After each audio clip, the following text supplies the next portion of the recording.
Okay, so we are going to get started, and I'll go through all of the details with everyone to just give you an idea of what the program is, as well as just introduce you a little bit to Loom and what we do.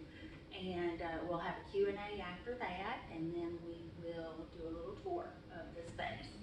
For those of you that have spouses or your child couldn't attend, we will be putting some things on the website, some tours, some generic co-working tours that we did, as well as some additional like frequently asked questions and things like that. So we're going to go through this real quick. So one of the main things that we want to make sure that everybody understands is just what is co-working. I get that question a lot. And basically what co-working is an opportunity for people that are in a lot of different industries to come together so that they are more productive, they're more collaborative, they establish a community, which is so important now that almost all of us have gone remote. The exact same thing applies for our children. So the principles that we were founded on are just as applicable to students. Community, collaboration, openness and flexibility, creativity, culture, localism, and sustainability. We're always first shop local. And then accessibility and diversity. So I encourage you to take a look at the website and just see some of the details about kind of how we were founded and what our purpose is. So why are virtual students looking to co-working spaces? They're studying at home, they're isolated, they're having a hard time focusing, especially the older students. They've become playmates, they've become tutors to their younger siblings, and that can be really difficult when you're trying to get your own work done. Other places to study either aren't there anymore, or they're not quiet enough, they don't have great Wi-Fi, all of that sort of thing. And then other places might be too crowded, not comfortable, not allowing enough privacy. So what our goals are with the program that I'm going to tell you about is to increase productivity of the students as well as their health, be that physical health or mental health, which is really important. There's a high rise in adult and youth issues with mental health during the pandemic, and so we really want to make sure to address that. Flexible resources. We have probably just within this building about a dozen different kind of work environments. We can seat about 40 people here at the same time, but you've got choices, soft seating, high seating, all of that kind of thing. The helpful technology, different levels of privacy that are available to our professional coworkers, but also in the future, the student coworkers. And then having a professional atmosphere and community. This is one of the things that I think is even more important for the students. You've got this 10th grade student that has blossomed, that maybe has their first job, that maybe has had a shadowing opportunity before, and they're just really blossoming and thinking about college. And then all of a sudden, they're having to spend a year sitting at home doing their work. They're not having the workshops and assemblies and shadowing opportunities, guest speakers, things like that that they normally would within their school. And so we would love to try to fill some of those gaps. The picture that I'm showing here, I love this picture, and this really kind of inspired this whole thing. We had a young man who came to do a shadowing day with one of our members, and the member did something with analytics, something like that. So he was really into math, had a real left brain kind of kid, and over the course of the day, he spent time talking to 6 different professionals. They would overhear him saying something that he's interested in, pull their chair up and talk to him, and it just really was great seeing the exposure that he was getting to all those people. and we see that time and time again when professionals come in as well. So we really think that this could be a great stepping stone for students to go from high school to college or their next job, something like that, without having that year or two of isolation, stagnation, and not having those career and college development activities to be able to help them with that. So another reason we believe there's a need, I of course had to take the opportunity to brag on my daughter because she's wonderful. She's a rising 11th grader, and we know that most students really haven't learned time management. They have interruptions within life. We understand that when you're on a Zoom call and somebody comes in behind you, or the laundry starts beeping, or the dog, that kind of thing. Physical fitness and sleep issues, especially the students that are not doing timed synchronous classes, are really going to have a hard time with that.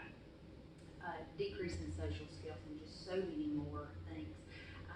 This actually stemmed from a conversation I had with a friend of mine. He has two students that have, I think one is going into junior year, one is going to be a freshman.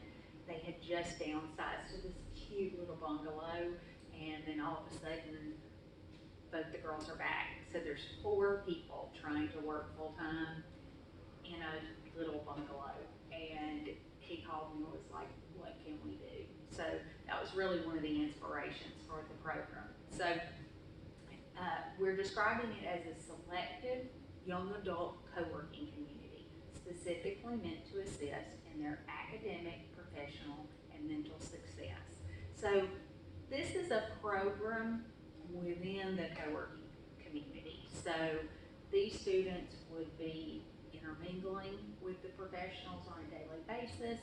They will be hearing what's going on, seeing how they're doing their business. It's not stick them in a room for study hall. So what this is not is a monitored study hall. It's certainly not a rec center, and it's not just a way to get them out of the house, right? It's to help them navigate this remote education. It's a great opportunity to introduce them to what is going to be expected of them later, as well as give them exposure to a lot of different possibilities for careers. So did a couple of examples of students that would be appropriate for the program. You're worried about them being isolated, you're worried about them having distractions. Not only the AB students, but especially the ones that are totally virtual academy, like my daughter will be, ones that are doing virtual SC, or ones that are doing dual enrollment, like my daughter is. So who is eligible for this program? They have to be in good academic standing, taking a full course load. They need to commit to the semester because they'll be getting a slot specifically for them, and once they get it, that takes it away from someone else. So circumstances happen, but we love for the students to commit for a semester. They have to be a U.S. citizen and then be 16 or older, and that's really about it. So if you have any thoughts about younger students, say 7th to 10th grade, or you have any questions about our ability to serve college students, if you have older children, please stay after and we can talk about that individually. So who's putting this together? I'm going to skim through this. I didn't fully introduce myself, but my name is Jennifer Bilk, and my background is higher ed. So I taught for 15 years, Art Institute and Winthrop, and was highly involved with student service, freshman orientation, civic engagement department, student union, the programming board, the Student Government Association, all of those sorts of things that are outside of the classroom that really help the students to develop.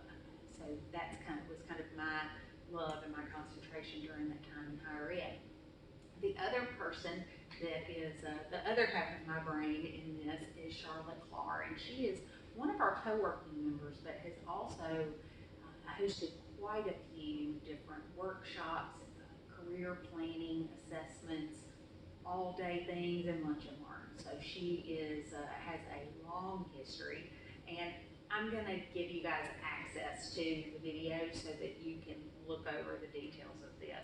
She will be one of the professionals that additional services will be offered to the students. They can come in here, see what their needs are, and then we're going to be connecting them with any of those resources that they need. So also our co-working members, as soon as we started talking about this, one of our longest running members was like, do you need guest speakers? Do you want us to talk to them about career opportunities? And he just jumped on it. So we're really excited about how we'll be able to use everything they know as well. So what resources, what amenities will your students have? It's really going to be very much like what our co-working members do, what our professionals do. They're going to have flexible as well as dedicated zones to give them a choice of how and where to work. We have award-winning ergonomic contemporary furnishings. Everything you see most of it is Herman Miller furniture from Alfred Williams here in Charlotte, and just the best as far as helping them to be healthy and productive.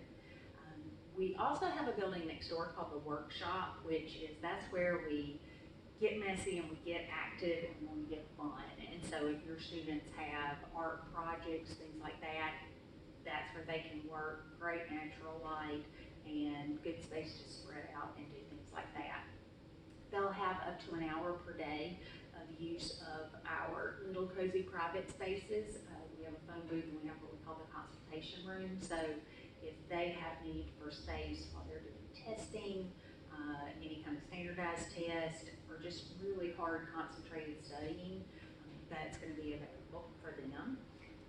And we have outdoor space for work as well, and also 1 hour per week of small meeting room space. So if they do have any group projects, we don't really know how all that's going to work yet, then they can have some of their classmates in to do that. We have an open kitchen with free coffee and tea. We have all the office supplies that they will need.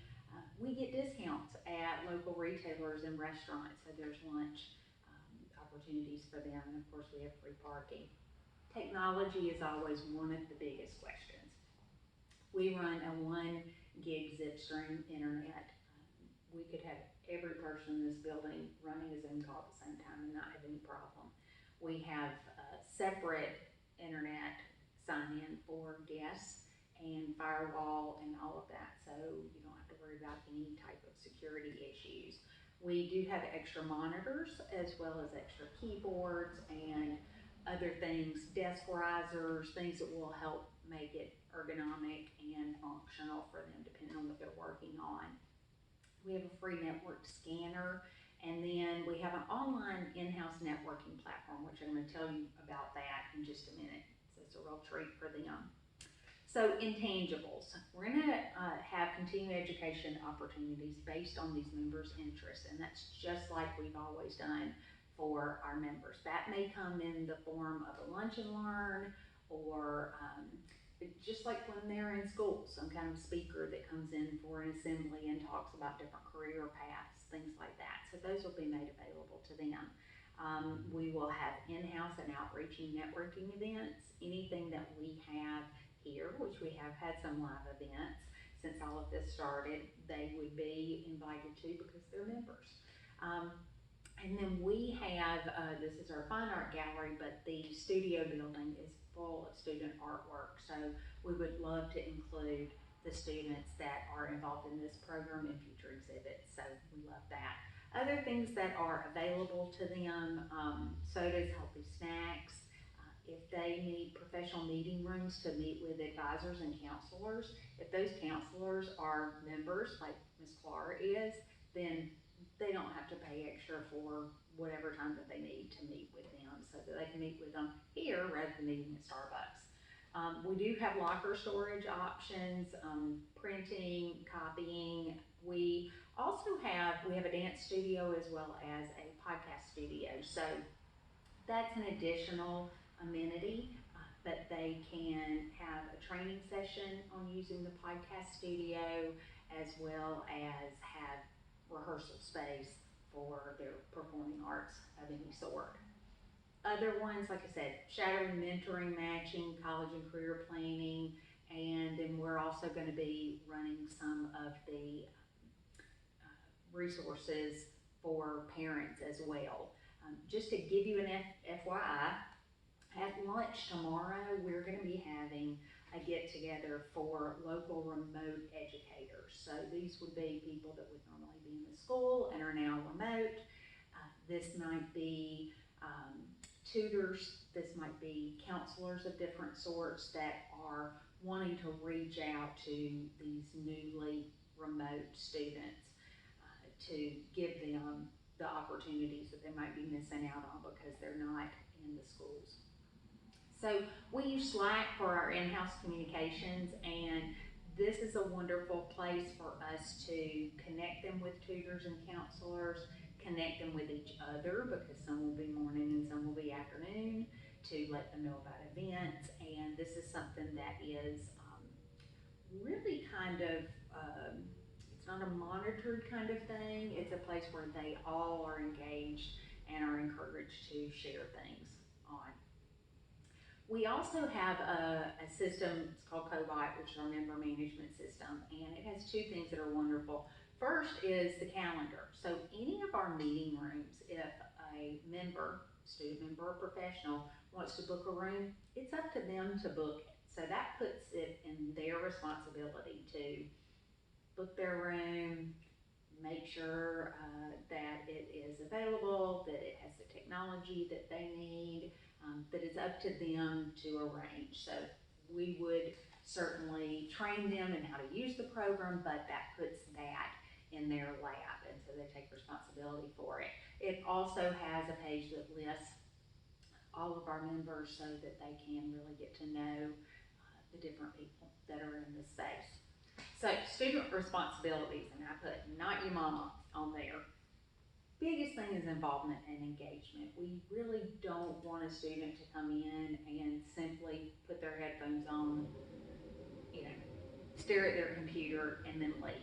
We do have some members that's why they're here, but most of the time, you're here not only to be productive, but to have a little bit of that water cooler talk, because that's where you make those connections. That's where you find commonalities that are going to help your student plug in, get to know people, possibly find some people that will encourage them in particular career paths.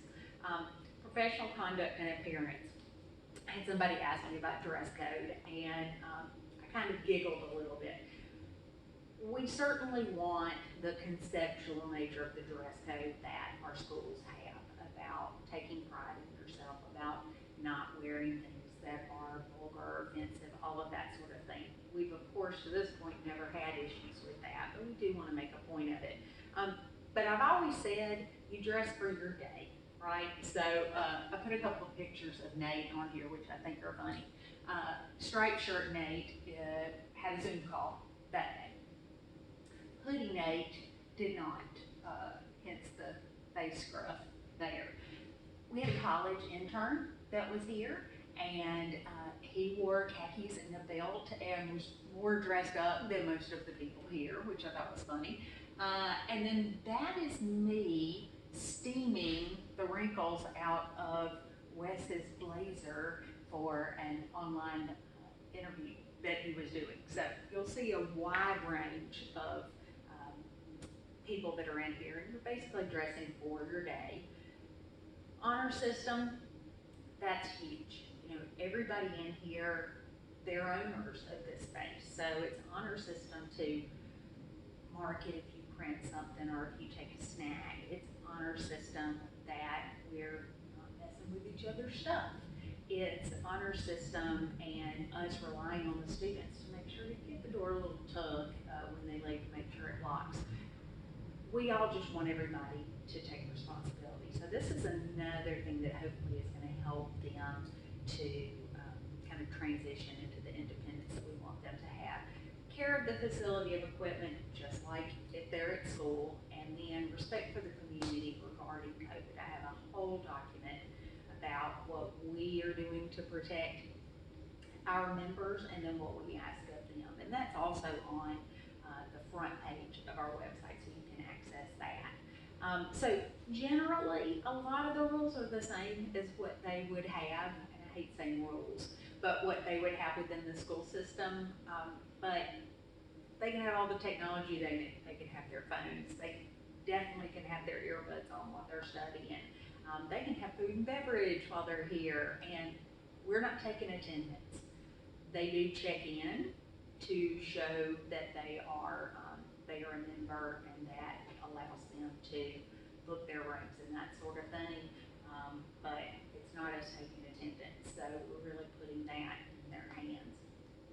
It's just a slide from our COVID regulations. So how does this all work? So in order to accommodate the greatest number of students, and knowing that most students are not going to study and do their work more than about 4 hours in a row, even with getting up and making coffee and that kind of thing. We know that it's not good for them to do that. So what we have devised is a plan for half days. So if the student is an AB student, and that's the like the orange and the teal color, or the red and the blue. So they're going to be here on those opposing days. They may be an AM student, or they may be a PM student. That allows them to be here when we are occupied during our regular work day, so that I will always be available in case they have any questions. But it doubles the amount of students that we can possibly serve. Someone who is a virtual academy or a virtual SC student has the ability to do every day, morning or afternoon. So that's kind of how the program is going to run. The every other day users basically get 11 days per month to come and use the space. We're going to be following the Fort Mill School District calendar. So if there's a holiday, that's a holiday. The daily use folks, again, will be AM or PM, and that's basically 22 days a month to utilize the space. So the every other day users, the AB students, it's $100 a month, and that covers everything. That covers their access to the co-working space, their coffee, their Wi-Fi usage, any of the office supplies, their meeting room, and testing or phone booth room that they might need. So it really ends up being about $9 a day for them to do that. The daily use students, the virtual students, the ones doing dual enrollment, it's $200 a month. So it ends up being the same, about $9 a day for that. There's no application or registration fee. The first month is due right before everything starts, and then for the months, like when holiday breaks are and spring breaks, those months will be prorated. So this is very much in line with what our co-working members have, but the co-working members, the professionals, don't have all of the, as much educational enrichment and things like that that we're going to be having for the students. So what does the schedule look like? We weren't able to roll this out until we got information from the school system about how schedules were going to work and all that kind of thing. So we've got a fairly tight time frame, although we're going to be doing several rounds of applications for this, because I know a lot of students are not going to know how much they need it until classes start. So a couple of weeks from now, we'll do another round, but we'd really love to get some students in here and have them get started on it. So we have an online application. So today, when we wrap up, you guys will have your little sign-in sheet that you use, and just check, yes, I'd like to have an application. We'll send you a link to that, and then it will also have the member terms and conditions, a member manual, which is just kind of how stuff works around here and where everything's located and that kind of thing. the COVID guidelines and a very simple application that you'll do. Anyone that we want to talk to further, we're going to do a video call early next week.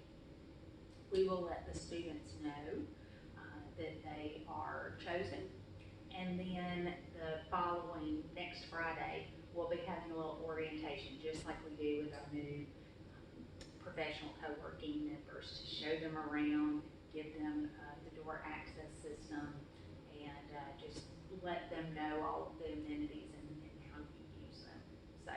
So that's, and then we'll be starting on the 31st. So for those of you that are watching on video, we're going to be posting this, but we're also going to be putting the link for those applications, the ones that we'll be sending to you guys. We will be putting these slides, making that accessible, as well as a little cheat sheet that I made that has most of the content from this as well. So thank you all. We are going to take a quick stretch break, and then we are going to get up and take a tour of the space. For those of you that are watching on video, we'll also have links for the walking tour that we already have for professional co-workers, so we'll have that available to you as well. So, okay, thank you.